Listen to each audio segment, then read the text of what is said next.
Você com certeza já está sabendo do atentado contra o Donald Trump, certo? Mas quem é o Thomas Matthew Crooks, o suposto atirador? Você já sabe? A gente vai trazer aqui todas as informações sobre isso agora no Plantão do Meteoro.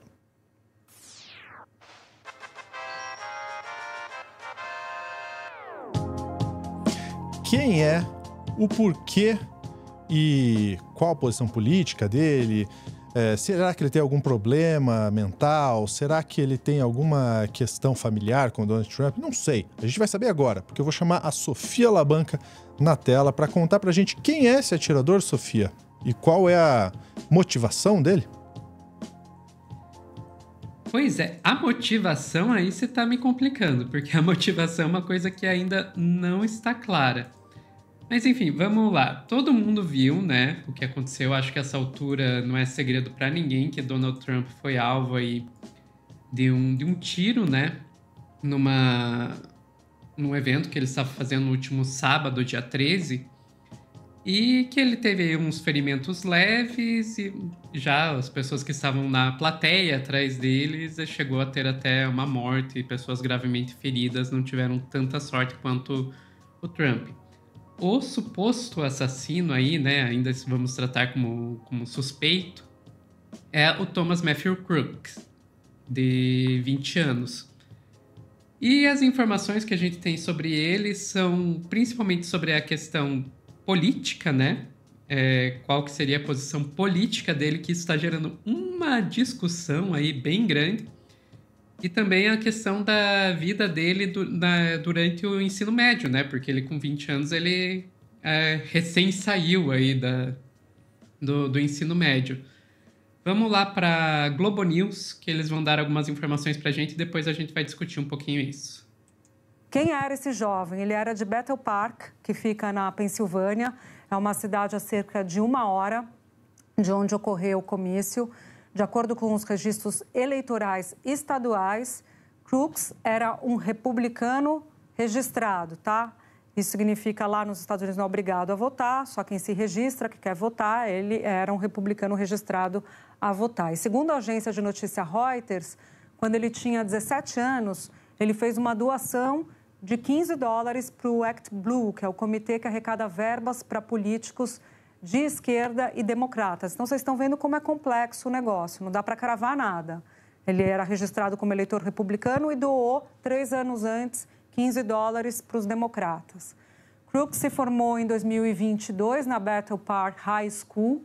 Na ocasião, ele recebeu um prêmio Estrela, $500, dado pela Iniciativa Nacional de Matemática e Ciência, porque se destacou nessas áreas. Crooks não levou documentos para o local do crime e teve de ser identificado por outros meios. Até ontem à noite, gente, quando o FBI deu a coletiva junto com os outros integrantes da segurança lá do estado, da Pensilvânia, ele era muito questionado, o chefe do FBI, sobre, e aí, mas não tinha a identificação do atirador? Ele falou, ele estava sem documentos, a gente está fazendo exame de DNA, a gente está pegando as digitais, várias outras formas de tentar identificar ele, tá?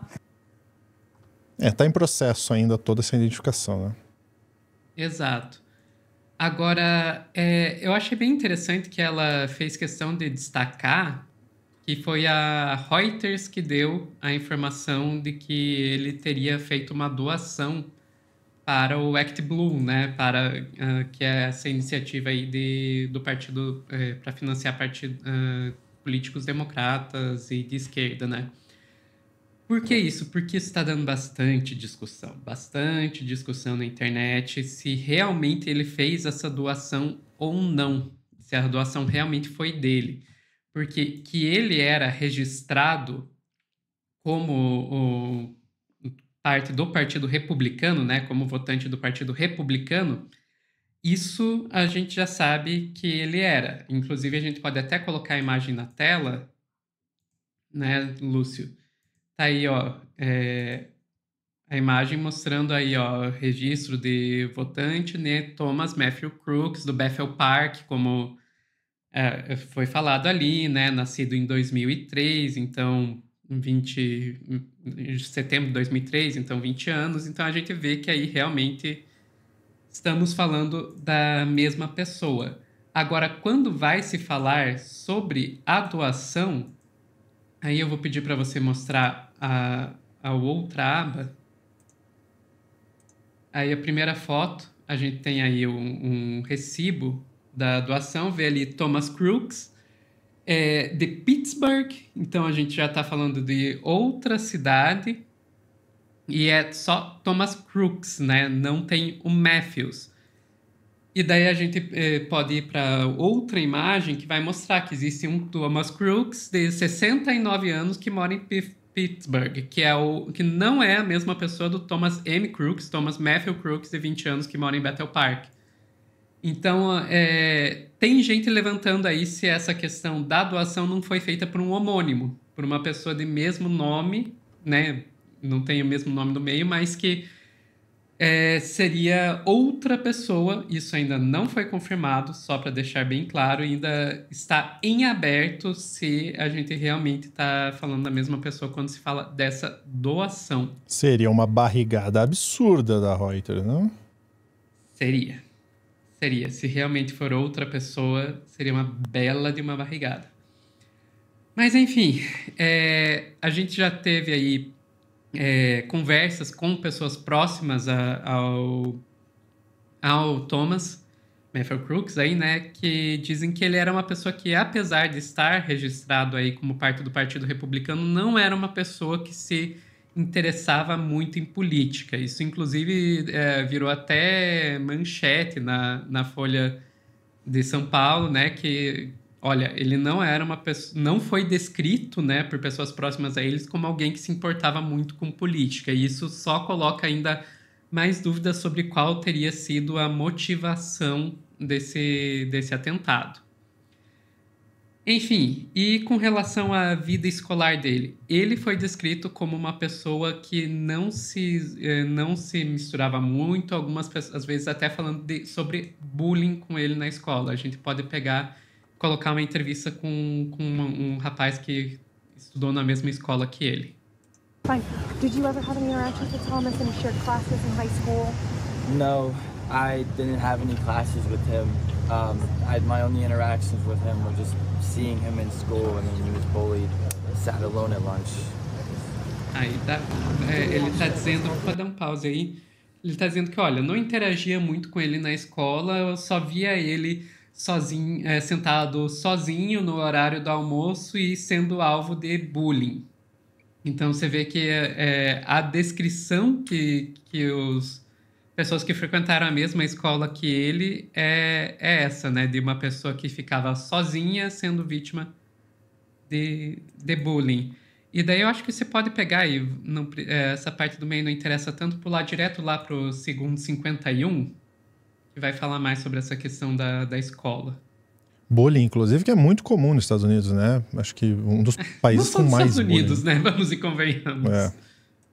Kind of stood out as a bit of a loner. Yeah. Was that ever anything that might have been worrying to you or might have rang any alarm bells? I mean, yeah, but that's not something you want to think about. Like that, you don't want to have that first thought in your head, like, he's a little off. Is he going to do something? Like, you don't, so it's kind of just pushed it to the back of your head. Daí perguntaram para ele, né, se ele sendo uma pessoa solitária, se isso não disparou nenhum alarme na cabeça de ninguém e tal, e ele fala, olha, essa não é a primeira coisa que você quer pensar quando você vê uma pessoa sozinha, então não, né? Mas basicamente você vê que assim, tipo, a forma com que ele era visto e descrito é uma coisa que é algo que chamava atenção pelo quanto ele era solitário e pelo quanto ele era vítima de bullying, né?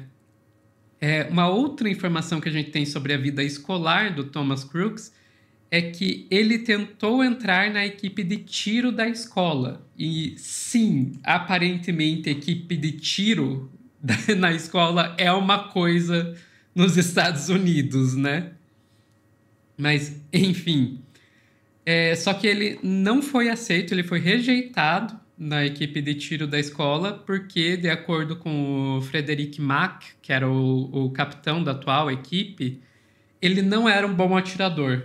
Então, por isso, não deixaram ele entrar na equipe. E não sei, talvez esse atentado aí seja uma demonstração de que realmente ele não era. Mas, enfim. O capitão estava certo, né? O Frederick Mack não era um bom atirador. Enfim. O pessoal fala muito assim, nossa, mas vocês ainda estão tratando como suposto atirador, suposto ataque. Isso é uma responsabilidade jurídica que a gente tem que ter com a informação, né, Sofia? Exatamente. Até que a gente tenha uma confirmação formal, até para a nossa proteção como jornalistas, é importante a gente colocar isso, né? Você só pode tratar a pessoa como uma criminosa, de fato, depois de trâmite e julgado. E nesse caso, a gente está falando de uma pessoa que até as próprias equipes de segurança dos Estados Unidos admitem que ainda estão tendo dificuldade de realmente identificar ele, né? Bom, ataques com tiros não é tão incomum nos Estados Unidos, infelizmente. Não. Tem uma população que pode ser armada. A gente já viu ataques, inclusive em escolas, a gente viu ataques em show, inclusive show country, na época que o próprio Trump ainda era presidente. Muito se fala sobre a liberação das armas por lá. Então, infelizmente, isso aconteceu. A gente não gosta de violência, mas não dá para descolar de um governo armamentista que é o dos Estados Unidos, isso não de agora, mas da história. Exatamente. Também é bom a gente notar que é algo relativamente comum tentarem atirar em presidentes nos Estados Unidos, né? Eu estou pegando aqui as informações do Tanguy Bagdadi, que é professor de política internacional e o cara lá do podcast, o Petit Jornal, política internacional, e ele vai falar pra gente, 4 presidentes americanos foram mortos no exercício do cargo: Lincoln, Garfield, McKinley e Kennedy, ou seja, 4 mortos. 2 candidatos também foram mortos, Robert Kennedy e George Wallace. E daí os que foram mortos, né? Ainda tem os atentados, né? Atentados contra Andrew Jackson, Theodore Roosevelt, Franklin Roosevelt, Harry Truman, Gerald Ford e Ronald Reagan. Então, cara... É meio que uma tradição nacional atirar em presidentes e candidatos à presidência nos Estados Unidos. É uma coisa bem maluca, mas que não é tão maluca quando você pensa no quanto de armas que os caras têm por lá. E uma última informação, a gente também tem a informação de que o atirador, né, ele tinha explosivos dentro do carro dele, mas que nunca foram detonados. Então, caramba, tinha mais coisa aí. Bom, a gente vai seguir acompanhando essa investigação para entender esse cenário, como que vai se sustentar. Sofia, obrigado pela participação. Eu que agradeço. E já que a gente está falando sobre isso, deixa eu te convidar, youtube.com/tvcringe Brasil. TV Cringe é um novo canal do Meteoro, em que a gente mistura vídeo ensaio com react um pouco dos anos 90 e com temas que têm relação com história, cultura, arte, filosofia. É um novo formato, mas que se conecta muito com o passado do Meteoro. Então, se você quiser se inscrever, está aqui o endereço embaixo. E a gente tem um vídeo, bem recente, inclusive. Será que dá para acreditar? Por que tanta gente desconfia do atentado contra o Trump? Deixa eu mostrar para vocês. Olha quem está aqui. Álvaro. O pessoal fala, cadê o Álvaro? Cadê o Álvaro que não está no plantão? No plantão está a gente aqui. O Álvaro está aqui, TV Cringe, falando sobre esse atentado contra o Trump e o porquê que as pessoas criam várias teorias e será que dá para acreditar mesmo nisso, né? Então, tem muita coisa sendo falada por aqui. O Álvaro trouxe um vídeo muito legal, então fica o convite se você quiser. youtube.com/tvcringe Brasil. Um grande abraço, até a próxima.